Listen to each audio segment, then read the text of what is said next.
Jaimini leaned forward, his heart still beating fast from the story of the bird's transformation. Sumukha, the bird with feathers the color of fresh moss, hopped closer. Now, Jaimini, we shall tell you of a king whose name is written in the stars. To understand the truth we found, you must hear of King Harishchandra and the golden city of Ayodhya. The bird's words painted a picture of a city like no other.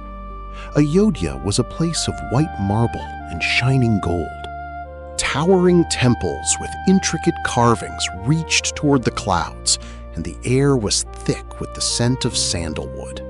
On a high balcony, King Harishchandra stood with his young son, Lohitashva. They looked out over the bustling markets and the peaceful Saryu River that flowed like a silver ribbon through the kingdom. King Harishchandra was loved by all, for he never uttered a lie. He believed that truth was the highest mountain and the deepest sea.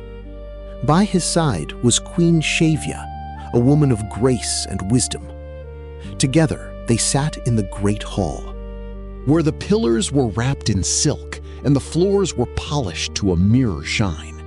They ruled not with fear, but with a kindness that made the whole kingdom bloom.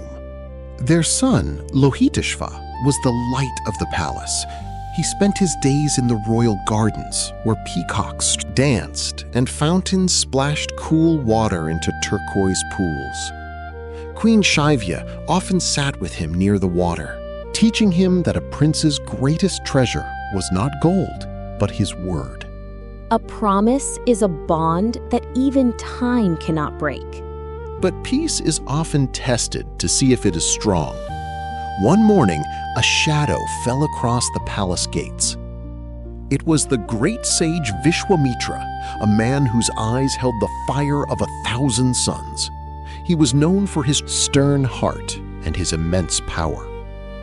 Aryaman, the king's chief minister, met him at the gate with a bow of deep respect, feeling the weight of the sage's presence.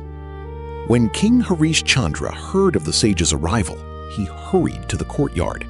He did not greet the sage as a king, but as a humble student. He bowed low, his silk robes brushing the dust of the ground. O great sage, my kingdom and everything I own are at your service. Tell me how I may serve you. Vishwamitra's gaze was sharp. A king's promise is a heavy thing, Harishchandra. I ask for a gift of great value. I ask for your kingdom, your riches, and your power. I ask for everything you call your own to be given to me this very day. The air went still, and even the birds in the palace trees stopped their singing. Without a single moment of hesitation, the king nodded. It is yours. A word given is a path chosen. He turned to Queen Shavya, who had watched from the doorway. She did not cry or plead. She walked to him and began to remove her golden bangles and her crown of pearls. If the kingdom belonged to the sage, they could no longer wear the symbols of royalty. The news spread through Ayodhya like a summer storm.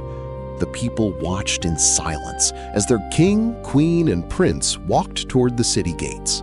They wore only simple cotton clothes, leaving behind the silk and gold.